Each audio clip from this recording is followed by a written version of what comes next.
আমাদের top 500 math MCQ series চলছিল, যেগুলো রেলওয়ে, ডাব্লিউবিপি এবং ডাব্লিউবিএসএসসি গ্রুপ সি আর ডি এর উপরে বেস করে তৈরি করা হয়েছে। তো আজ আমরা নেক্সট 20টি কোশ্চেন দেখব। তো চলুন দেখা যাক প্রথম কোশ্চেনটি কী আছে। একটি আয়তাকার পার্কের দৈর্ঘ্য প্রস্থের অন্তর দেওয়া আছে 23 মিটার আর পরিসীমা 206 মিটার। তাহলে ক্ষেত্রফল বার করতে বলেছে। তাহলে অন্তর দেওয়া আছে মানে কি, L minus B, length minus breadth দেওয়া আছে 23। আর এখান থেকে পরিসীমা মানে কি 2 ইন্টু এল প্লাস বি, এটা সমান দেওয়া আছে 206। তাহলে এল প্লাস বি কত হয়ে যাবে, এল প্লাস বি হয়ে যাবে 103, পেয়ে গেলাম। তাহলে এখান থেকে এল মাইনাস বি আর এল প্লাস বি এই দুটো যদি আমরা সমাধান করি কী হয়ে যাবে, এল হয়ে যাবে 23 আর 103 126 বাই 2, অর্থাৎ 63 হয়ে যাবে এল। আর বি কত হয়ে যাবে, 103 মাইনাস 23 হচ্ছে গিয়ে 80 বাই 2, অর্থাৎ 40 হয়ে যাবে বি। তাহলে ক্ষেত্রফল কত হয়ে যাবে, ক্ষেত্রফল জানি দৈর্ঘ্য ইন্টু প্রস্থ, অর্থাৎ 63 ইন্টু 40। তাহলে 4 6 24, 63 4 হচ্ছে গিয়ে 3 4 12, 4 6 24 আর 1 25, অর্থাৎ 2520 বর্গমিটার। তাহলে ক্ষেত্রফল কত হয়ে যাবে, 2520 বর্গমিটার। একটি বর্গক্ষেত্রের কর্ণ 4√2 সেমি এবং এই বর্গক্ষেত্রের ক্ষেত্রফলের দ্বিগুণ ক্ষেত্রফল বিশিষ্ট বর্গক্ষেত্রের কর্ণ কত সেমি হয়ে যাবে। তাহলে বর্গক্ষেত্রের কর্ণ দেওয়া আছে, তাহলে বর্গক্ষেত্রের কর্ণ সমান আমরা কি জানি, a√2 সমান কি, বর্গক্ষেত্রের কর্ণ দেওয়া আছে 4√2, তাহলে a সমান কি পেয়ে গেলাম, 4 পেয়ে গেলাম। তাহলে যে ছোট যে বর্গক্ষেত্রটি তার ক্ষেত্রফল কত হয়ে গেল, a স্কোয়ার মানে 16 হয়ে গেল তার ক্ষেত্রফল। মানে এই যে একটা হলো গিয়ে ছোট বর্গক্ষেত্র আর একটা হচ্ছে গিয়ে বড় বর্গক্ষেত্র, এই দুটো বর্গক্ষেত্র আছে, তার ফল পেয়ে গেলাম কি 16 পেয়ে গেলাম। আর বলে দিয়েছে এবার বড় বর্গক্ষেত্রের ক্ষেত্রফল কি, এর দ্বিগুণ, তার মানে এর দ্বিগুণ মানে কি 16 ইন্টু 2, তাহলে 32। তাহলে এর ক্ষেত্রফল 16, এর ক্ষেত্রফল 32। তো এবার বলে দিয়েছে এই বর্গক্ষেত্রের কর্ণ বার করতে বলেছে। দেখো আমরা বর্গক্ষেত্রের ক্ষেত্রফলের আরেকটা ফর্মুলা হচ্ছে গিয়ে half into Karna square equals to বর্গক্ষেত্রের ক্ষেত্রফল হয়। তাহলে হাফ ইন্টু কর্ণ স্কোয়ার সমান কি 32 দেওয়া, এই যে বড় বর্গক্ষেত্রের ক্ষেত্রফল। তাহলে এখান থেকে আমরা কর্ণ কী পেয়ে যাব, 32 দুগুণে 64 হয়ে যাবে। তাহলে 64 রুট হয়ে যাবে, তাহলে কী হয়ে যাবে 8 সেমি হয়ে যাবে। তাহলে বড় বর্গক্ষেত্রটির কর্ণ কত হয়ে যাবে, 8 সেমি হয়ে যাবে। দেখো হাফ কর্ণ স্কোয়ার সমান যে বর্গক্ষেত্রের ক্ষেত্রফল সেটা এসছে কী করে তোমাদেরকে দেখিয়ে দিচ্ছি। দেখো আমরা কি জানি, কর্ণ সমান কি জানি আমরা, a√2 সমান কি জানি আমরা, কর্ণ a√2 সমান জানি কি বর্গক্ষেত্রের কর্ণ। তাহলে এখানে এ বাহু ইকুয়ালস টু কী হয়ে যাবে, বাহু ইকুয়ালস টু হয়ে যাবে কর্ণ বাই √2, তাহলে এ ইকুয়ালস টু কর্ণ বাই √2 হয়ে গেল। দেখো এবার বর্গক্ষেত্রের ক্ষেত্রফলের ফর্মুলা কি, বাহু দেওয়া আছে এ, তাহলে ক্ষেত্রফল মানে কি এ স্কোয়ার হয়ে যাবে। তাহলে দেখো এ স্কোয়ার সমান কী হয়ে যাবে, এইটা এদিকেও স্কোয়ার করে দেবো, তাহলে এ স্কোয়ার যদি করে দিই এখানে কী হয়ে যাবে, √2 আছে, তাহলে হাফ কী হয়ে যাবে, কর্ণ স্কোয়ার হয়ে যাবে। তাহলে এইখান থেকে এসছে যে আমরা বলতে পারি যে বর্গক্ষেত্রের ক্ষেত্রফল সমান কি হাফ ইন্টু কর্ণ স্কোয়ার হয়ে যাবে, হাফ ইন্টু কর্ণ স্কোয়ার। তাহলে আশা করি বোঝা গেছে যে এই ফর্মুলাটা কি করে আসছে। তো চলুন নেক্সট কোশ্চেনটা দেখি এবার।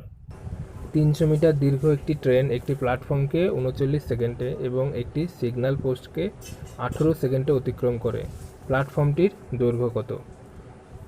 তাহলে এখানে প্ল্যাটফর্ম, এইখানে ট্রেন, এই যে ট্রেনটি একটি সিগন্যাল পোস্টকে পুরোপুরি অতিক্রম করলো, তার মানে কি তার নিজের দৈর্ঘ্যই অতিক্রম করলো, তার ট্রেনটি তার নিজের দৈর্ঘ্য অতিক্রম করলো কি 18 সেকেন্ডে।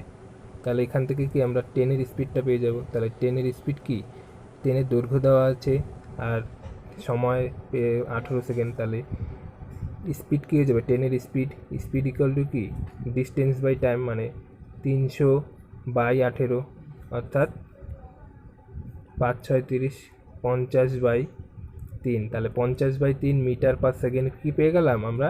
ট্রেনের স্পিডটা পেয়ে গেলাম। এইবার এই স্পিডে ট্রেনটি কি 39 সেকেন্ডে কী করছে? নিজের দৈর্ঘ্য, এটা ট্রেনের দৈর্ঘ্য প্লাস প্ল্যাটফর্ম, এই দুটো দৈর্ঘ্য কি সে অতিক্রম করছে, কি 39 সেকেন্ড অতিক্রম করছে। তাহলে এখান থেকে আমরা কি এই পুরো দৈর্ঘ্যটা, পুরো ডিস্টেন্সটা কি পেয়ে যাব? ডিস্টেন্স ইকুয়াল টু কি স্পিড ইন্টু টাইম। তাহলে স্পিড ট্রেনের দেওয়া আছে 50/3, আর হচ্ছে গিয়ে টাইম কত?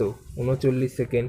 তাহলে 3 তেরং 39, তাহলে 5 তেরং 65, 650 মিটার।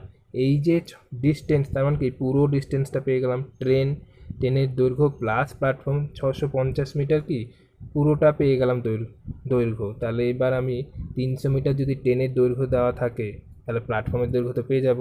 তাহলে 650 থেকে আমরা যদি 300 বিয়োগ দিয়ে দিই, তাহলে কী পেয়ে যাবো? ট্রেনের প্ল্যাটফর্মের দৈর্ঘ্য পেয়ে যাবে। তাহলে কত হয়ে যাবে? 250 মিটার। 250 মিটার হয়ে যাবে প্ল্যাটফর্মের দৈর্ঘ্য। দেখো কোনো এক্স না ধরে আমরা অঙ্কটা কীভাবে করতে পারলাম। নেক্সট অঙ্কটি কি? tan x plus cot x সমান 2, আর tan square 5x plus cot square 5x সমান কত হয়ে যাবে? তাহলে tan x, তাহলে এখানে আমরা এক্সের মান যে কোনো খুশি ডিগ্রি ধরতে পারি, যেহেতু কোনো কিছু বলে দেওয়া নেই কন্ডিশন। তাহলে আমরা যদি এক্সের মান যদি 45 ডিগ্রি ধরি, এক্সের মান যদি 45 ডিগ্রি, এক্সের মান 45 ডিগ্রি ধরি, তাহলে এখানে কী যাবে? tan 45 প্লাস cot 45 হয়ে যাবে। তাহলে tan 45 cot 45 কি 1 + 1, তাহলে 2 হয়ে গেল, স্যাটিসফাই হয়ে গেল এদিকে। তাহলে এখানে tan square 5x cot square 5x কী হয়ে যাবে? তার মানে কি 1 × 5, আর এদিকেও 1 × 5 হয়ে যাবে। তাহলে এটা কী হয়ে যাবে? 2 হয়ে যাবে। তাহলে এর মান কী হয়ে যাবে? 2 হয়ে যাবে এর অ্যান্সার।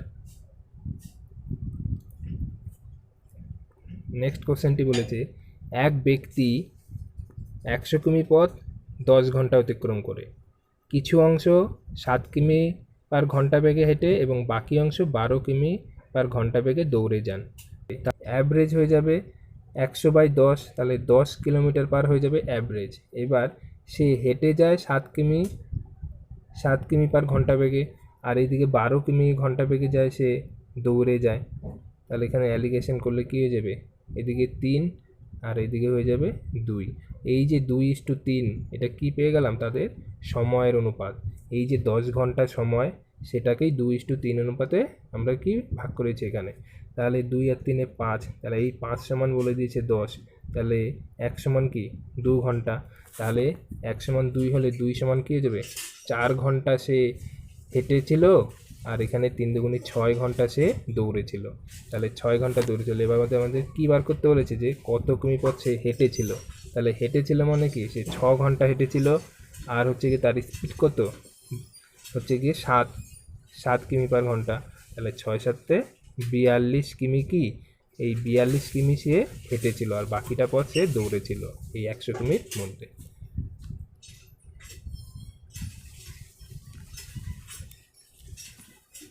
একটি বাক্সে 50 পয়সা ও 25 পয়সা মিলিয়ে মোট 49 টাকা আছে।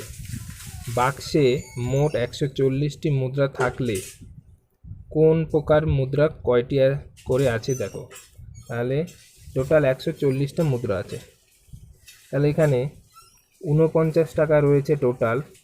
এইবার এখানে 140টা মুদ্রা রয়েছে, তাহলে 140-এর সঙ্গে আমরা যদি 50 গুণ করি, 5 × 70, তাহলে 70 টাকা হয়ে যাবে কি 50 পয়সা। আর এইদিকে হচ্ছে কি 140-এর সঙ্গে 25 গুণ করে দিই, তাহলে 25 14 হচ্ছে গিয়ে 300, 350, অর্থাৎ 35। তাহলে 35 টাকা হয়ে যাচ্ছে গিয়ে কি 25 পয়সা। দেখো এখানে কি করলাম, 140টি টোটাল মুদ্রা আছে, এখানে আমরা অ্যালিগেশন করব বলে কি করলাম, এখানে 140-এর সঙ্গে 50 গুণ করলাম, এটা 50 পয়সা কিন্তু, তাহলে 0.50, আর এখানে 0.25, তাহলে এখানে 70 টাকা হচ্ছে গিয়ে 50 পয়সা, আর 35 টাকা 25 পয়সা। তাহলে অ্যালিগেশন করলে এখানে কী হয়ে যাবে? 21, আর এইদিকে হয়ে যাবে 35, 15, 14। তাহলে এখানে 3 7 21, আর হচ্ছে গিয়ে 7 দুগুণে 14। তাহলে 2:3 অনুপাতে কি এই 40টি মুদ্রাকে ভাগ করেছে 2:3 অনুপাতে। তাহলে 2:3 অনুপাতে হয়ে গেলে তাহলে 2 + 3 এই 5 সমান কত? 140। তাহলে 1 সমান কত? 28 হয়ে যাবে। 1 সমান 28। তাহলে এবার দুই প্রকার মুদ্রা কত হয়ে যাবে? এই 2 ছিল 50 পয়সার অনুপাত, তাহলে 28 দুগুণে 56টি হয়ে যাবে 50 পয়সা, আর হচ্ছে গিয়ে 25 পয়সা কত হয়ে যাবে? 3 28-এ 84টি হয়ে যাবে কি 25 পয়সা। তাহলে আশা করি বোঝা গেছে অঙ্কটি। কত টাকার 20% হারে 3 বছরের চক্রবৃদ্ধি ও সরল সুদের পার্থক্য? 1280 টাকা। দেখো এই অঙ্কটা আমরা সূত্র ব্যবহার না করে কীভাবে করব। এখানে 3 বছরের বলে দিয়েছে, তাহলে 20% মানে কি জানি আমরা 1/5। তাহলে এখানে 3 বছরের বলে দিয়েছে বলে আমরা 5-এর কিউব করে নেব। তাহলে 5-এর কিউব মানে কি 125 ধরে নেব, কি আসল ধরে নেব 125। তাহলে 125 যদি আসল হয়, এর 3 বছরের ইন্টারেস্টটা বার করব। এর 3 বছরের ইন্টারেস্ট আমি বার করি, তাহলে কম্পাউন্ড ইন্টারেস্ট 1/5%। তাহলে 3 বছরে কী হয়ে যাবে? 25 করে হয়ে যাবে, 25 25 25। তাহলে এই যে 3 25-এ 75, এটা কি পেয়ে গেলাম? সরল সুদ। এবার কম্পাউন্ড ইন্টারেস্ট কী হয়ে যাবে? এই 25 প্রথম বছরের ইন্টারেস্ট দ্বিতীয় বছরেও এর ইন্টারেস্ট হয়ে যাবে, এই ইন্টারেস্টের ইন্টারেস্ট হয়ে যাবে। তাহলে 1/5 সমান কী হয়ে যাবে? এখানে 5 হয়ে যাবে। এবার তৃতীয় বছরের কী হয়ে যাবে? এই দ্বিতীয় বছরের ইন্টারেস্টের ইন্টারেস্ট প্লাস প্রথম বছরের ইন্টারেস্টের ইন্টারেস্ট হয়ে যাবে। তাহলে এখানে 25-এরও ইন্টারেস্ট হবে কি 5 হয়ে যাবে, আবার এরও ইন্টারেস্ট এখানে 5 হয়ে যাবে, আর এই 5-এর ইন্টারেস্ট আরেকবার হবে, মানে 1/5 সমান কী হয়ে যাবে? 1 হয়ে যাবে। তাহলে এই 3 5-এ 15 প্লাস 1 16, এই 16 কী হয়ে গেল? কম্পাউন্ড ইন্টারেস্ট আর সিম্পল ইন্টারেস্টের ডিফারেন্স। এই যে এইটা হচ্ছে গিয়ে সিম্পল ইন্টারেস্ট, 3 25-এ 75 হচ্ছে গিয়ে সিম্পল ইন্টারেস্ট, আর কম্পাউন্ড ইন্টারেস্ট হলো এই পুরোটা। তাহলে ডিফারেন্স হচ্ছে গিয়ে এই 16 হচ্ছে গিয়ে ডিফারেন্স। তোমরা আমার চ্যানেলে যারা নতুন ভিউয়ার, তোমরা যদি কম্পাউন্ড ইন্টারেস্ট এই প্রসেসটা না বুঝে থাকো, তাহলে আমার কম্পাউন্ড ইন্টারেস্টের ওপরে একটা ভিডিও আছে, তোমরা সেটা দেখলে তোমাদের এই প্রসেসটা ক্লিয়ার হয়ে যাবে। তাহলে এখানে এই 16 সমান কী দেওয়া আছে? পার্থক্য সমান 1280 টাকা। তাহলে 1 সমান কত? 80। 1 সমান হচ্ছে 80। তাহলে এবার আমরা প্রিন্সিপাল কী ধরেছিলাম? 125। তাহলে প্রিন্সিপাল কী হয়ে যাবে? 125 × 80, অর্থাৎ 8 125 হচ্ছে কি 1000, তার সঙ্গে একটি শূন্য, তাহলে 10,000 হয়ে যাবে প্রিন্সিপাল। তাহলে দেখো কত সহজে আমরা অঙ্কটা করতে পারলাম।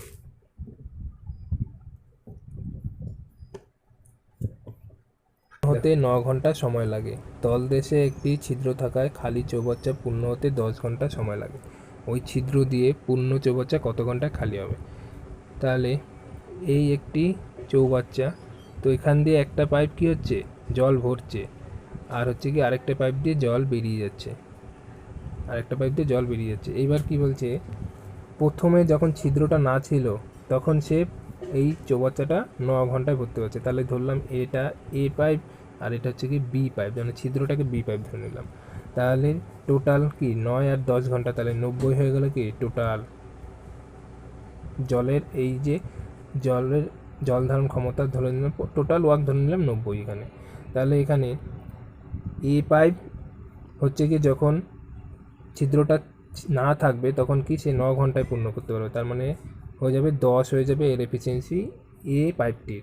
আর যখন এই ছিদ্রটি যখন আবার শুরু হয়ে যাবে তখন কি এ ভরবে, আবার বি জল বার করে দেবে, তার মানে কি এখানে এ প্লাস বি কাজ করছে। তাহলে কী দেবে সেটা 10 ঘন্টায়, তার মানে কি এখানে 9 হয়ে যাবে এদের এফিসিয়েন্সি, দুজনের এফিসিয়েন্সি হয়ে যাবে 9। তাহলে বি এর এফিসিয়েন্সি অর্থাৎ ছিদ্রটির এফিসিয়েন্সি কী হয়ে যাবে? 10 - 9, অর্থাৎ 1 হয়ে যাবে কি এই ছিদ্রটির এফিসিয়েন্সি। তাহলে পুরো চৌবাচ্চাটা খালি হতে কত সময় লাগবে? পুরো হচ্ছে কি 90 ক্যাপাসিটি এই চৌবাচ্চাটির ক্যাপাসিটি, তাহলে 1 যদি এফিসিয়েন্সি, তাহলে কি তার 90 মিনিটই সময় লাগবে ওই ছিদ্রটা দিয়ে পুরো জলটা খালি হতে। আশা করি বোঝা গেল অঙ্কটি।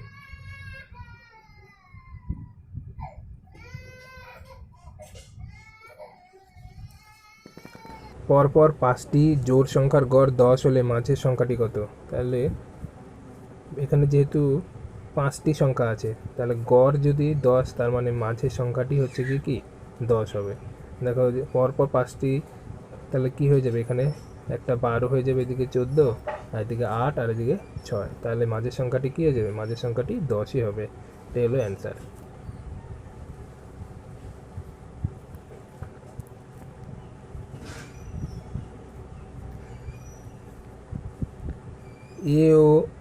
এ বি এর দ্বিগুণ টাকা পায় এবং বি সি এর 1/3 অংশ টাকা পায়। 3000 টাকার মধ্যে এ কত টাকা পাবে? এ বি এর দ্বিগুণ টাকা পায়, তার মানে এ সমান 2b, এটা বলতে পারি। তাহলে এ বাই বি এর টাকার অনুপাত কী হয়ে যাবে? 2/1। আর এইদিকে বি বলে দিচ্ছে সি এর 1/3 অংশ পায়, তাহলে বি সমান সি ইন্টু 1/3, তাহলে বি বাই সি কী হয়ে যাবে? 1:3 হয়ে যাবে। তাহলে বি বাই সি 1:3 হয়ে যাবে। তাহলে এখানে এ ইস টু বি পেয়ে গেলাম 2:1, আর বি ইস টু সি পেয়ে গেলাম 1:3। তাহলে এখান থেকে আমরা এ বি সি পেয়ে যাব কি? এ বি সি কত পেয়ে যাব? 2:1:3 পেয়ে যাবো, এ বি সি পেয়ে গেলাম। তাহলে 3000 টাকার মধ্যে এ কত টাকা পাবে? তাহলে 3 আর 2 5 আর 1 6, এই 6 সমান হচ্ছে গিয়ে 3000 টাকা। তাহলে এ কত টাকা পাবে? এ কত? এর অনুপাত কত? 2। তাহলে 1 সমান কত হয়ে যাবে? 1 সমান হয়ে যাবে 500। তাহলে 2 সমান কত হয়ে যাবে? 1000 টাকা। তাহলে 1000 টাকা কী পাবে? এ পাবে 1000 টাকা। এটা হলো গিয়ে অ্যান্সার।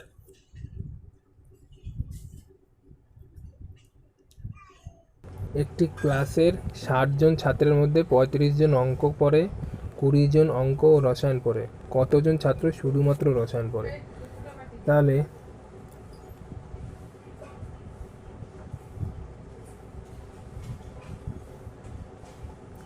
এখানে হচ্ছে গিয়ে 20 জন অঙ্ক রসায়ন, তার মানে এই যে 20, এটা হচ্ছে গিয়ে ম্যাথ আর এটা হচ্ছে গিয়ে কেমিস্ট্রি। এখানে 20 জন হচ্ছে গিয়ে উভয় বিষয়ে পড়ে। এই যে 20 জন অঙ্ক রসায়ন পড়ে আর 35 জন কি অঙ্ক পড়ে, তার মানে এই পুরোটা হচ্ছে গিয়ে 35। তাহলে শুধু অঙ্ক কতজন করে? 35 মাইনাস 20, তাহলে শুধু অঙ্ক পড়ে হচ্ছে গিয়ে 15 জন। শুধু অঙ্ক 15 জন করে। তাহলে এখানে রসায়ন করে কতজন? শুধুমাত্র রসায়ন কতজন পড়বে? টোটাল হচ্ছে কি 60। তাহলে 60 মাইনাস 15 আর 20 35, তাহলে 60 মাইনাস 35 মানে হচ্ছে গিয়ে 25 জন। কি এই 25 জন হচ্ছে গিয়ে শুধুমাত্র রসায়ন পড়ে। এটা হলো অ্যান্সার। একটা সিরিজ দেওয়া আছে 1 প্লাস হাফ 1 প্লাস 1/3 এভাবে সিরিজটা। তো সিরিজটা দেখো কীভাবে করবো। এখানে 1 প্লাস হাফ মানে কি লিখতে পারি আমরা? 1 প্লাস হাফ মানে এখানে 3/2 হয়ে যাবে। এর সঙ্গে গুণ কী হয়ে যাবে? 1 প্লাস 1/3 মানে কী হয়ে যাবে? 4/3 হয়ে যাবে। তারপরেরটা কী হয়ে যাবে? 5/4, এইভাবে চলতে থাকবে। তাহলে শেষেরটা কী হয়ে যাবে? এখানে শেষে যেটা থাকবে সেটা হচ্ছে গিয়ে 101/100 হয়ে যাবে।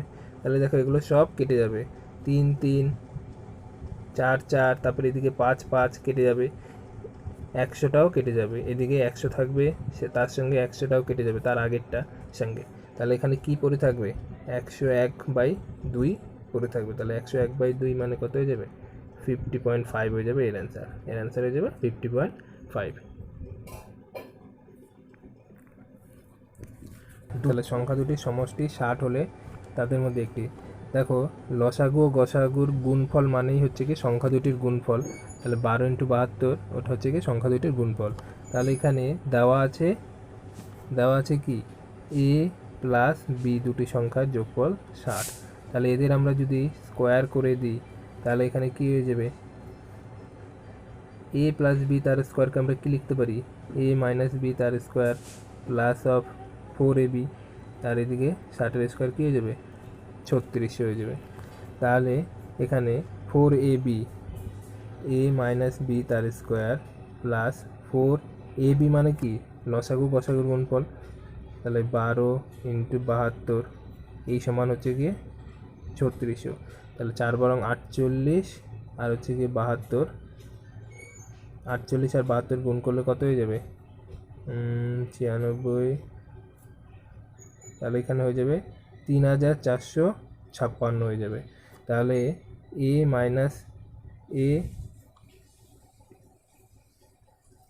এ মাইনাস বি তার স্কোয়ার সমান কী হয়ে যাবে 3600 মাইনাস 3456, তার মানে 144। তাহলে এ মাইনাস বি সমান কী হয়ে যাবে 12 হয়ে যাবে। তাহলে এ মাইনাস বি সমান যদি 12 হয়ে যায় আর এ প্লাস বি সমান দেওয়া ছিল 60, তাহলে এখানে দুটি সংখ্যা কী হয়ে যাবে, একটি হয়ে যাবে 60 প্লাস 12/2 আর একটি হয়ে যাবে 60 মাইনাস 12/2 অর্থাৎ 48/2। তাহলে 36 আর একটা হয়ে যাবে 24। তাহলে বড় সংখ্যাটা হচ্ছে 36, ছোট সংখ্যাটা 24। কোনো সংখ্যার 5/6 অংশ সংখ্যাটির 4/5 অংশ অপেক্ষা 1 বেশি। তাহলে এখানে দেখো 5/6 আর হচ্ছে কি 4/5। এবার আমরা কি করব, এই 6 আর 5-এর লসাগু নিয়ে নেব। তাহলে 6 আর 5-এর লসাগু কত 30, এদিকেও 30 গুণ, এইদিকেও 30 গুণ, তাহলে এদিকে কী হয়ে যাবে 25 আর এটা হয়ে যাবে কি 24। তাহলে দেখো এখানে 1 বেশি হয়ে যাচ্ছে, তার মানে কি সংখ্যাটি কত, তাহলে সংখ্যাটি হচ্ছে 30। তাহলে সংখ্যাটি হচ্ছে গিয়ে 30। তাহলে 30-এর 5/6 অংশ হচ্ছে গিয়ে 25, সেটা হচ্ছে গিয়ে তার 4/5 অংশের অপেক্ষা 1 বেশি। তাহলে অ্যান্সার কী হয়ে যাবে 30। একটি বাসের গতিবেগ 10 কিমি পার ঘন্টা বাড়ানো হলে 72 কিমি দূরত্ব অতিক্রম করতে 36 মিনিট সময় কম লাগে। বাসটির প্রাথমিক গতিবেগ, তাহলে প্রথমে এক্স ছিল, তারপরে গতিবেগ এক্স প্লাস 10 হয়ে গেল। তাহলে এখানে সমীকরণটা আমরা কি করে করতে পারি, সমীকরণটা এখানে 72 কিলোমিটার ছিল, 72 কিলোমিটার সে এক্স গতিবেগে যেত, সেইটা মাইনাস 72// এক্স প্লাস 10, অর্থাৎ আগের গতিবেগে গেলে কি পরে যে 10 কিলোমিটার পার গতি বাড়ানো হলো সেটা কি তার থেকে কি 36 মিনিট বেশি লাগে, এখানে কম সময় লাগে, কি বাড়ানোতে কম সময় লাগে। তার মানে যেটা কম ছিল স্পিড সেইটা মাইনাস বেশিটা করলো, তারা এখানে 36/60 করলে আমরা এখান থেকে কি এক্সের মান পেয়ে যাব, প্রাথমিক গতিবেগ পেয়ে যাব। দেখো এই অঙ্কটা আমরা এইভাবে না করে অন্য কীভাবে করতে পারি, দেখো এখানে এক্স তারপর হচ্ছে গিয়ে গতিবেগ বেড়ে X plus 10 by X plus 10 minus of X into 36/60, এটা ঘন্টা করে নিলাম, এইটা সমান 72। তাহলে এই যে আমরা সমীকরণটা করলাম এখানে কি এইটা সমান কি হয়ে যাবে, টোটাল ডিস্টেন্সটা পেয়ে গেলাম 72 কিলোমিটার। তাহলে এখান থেকে যদি সমীকরণটা করি, এখানে এক্স কাটা, এদিকে 36 দুগুণে 72, তাহলে 60 দুগুণে 120 আর এইদিকে 10, তার মানে 1200। তাহলে x square plus of 10x, x square plus 10x সমান হয়ে যাবে 1200। এক্স স্কোয়ার প্লাস 10x সমান হয়ে যাবে 1200। তাহলে এবার x square plus 10x minus 1200, এবার এটা যদি মিডল টার্ম করি তাহলে কী হয়ে যাবে, 1200কে আমরা বাংলায় 30 প্লাস 30 আর 40-এ ভাঙতে পারি, তাহলে একটি পজিটিভ আসবে আর একটি নেগেটিভ আসবে। তাহলে যেটা পজিটিভ আসবে সেটাই নেবো। তাহলে এখান থেকে আমরা কী পাবো, +30 একটা পাবো আর একটা হচ্ছে -40। তাহলে আমরা এখানে কি নেব, 30টা নিয়ে নেব। তাহলে 30 কিলোমিটার পার আওয়ার হচ্ছে গিয়ে প্রাথমিক গতিবেগ কী হয়ে যাবে 30 কিলোমিটার পার আওয়ার।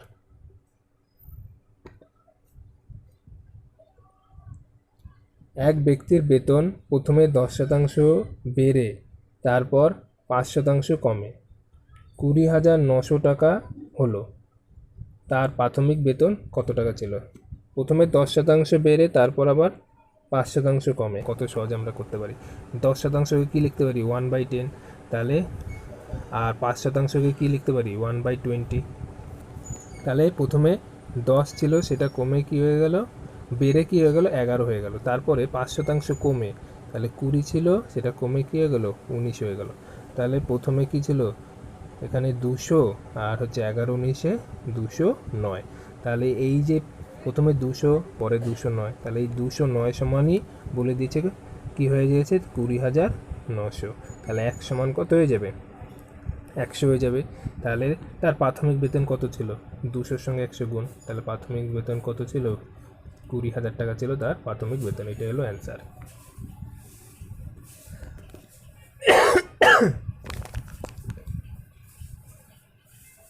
500 টাকার 2% সরল সুদের হলে 5/2 বছরের সুদ কত টাকা? তাহলে সুদ কত টাকা বার করতে বলছে, সরল সুদ। তাহলে 500, 2% মানে 1/50, 5/2 বছরের। তাহলে এখানে 10, 5, তাহলে কী হয়ে যাবে? 25 টাকা হয়ে যাবে সুদ। সুদ কত হয়ে যাবে? 25 টাকা।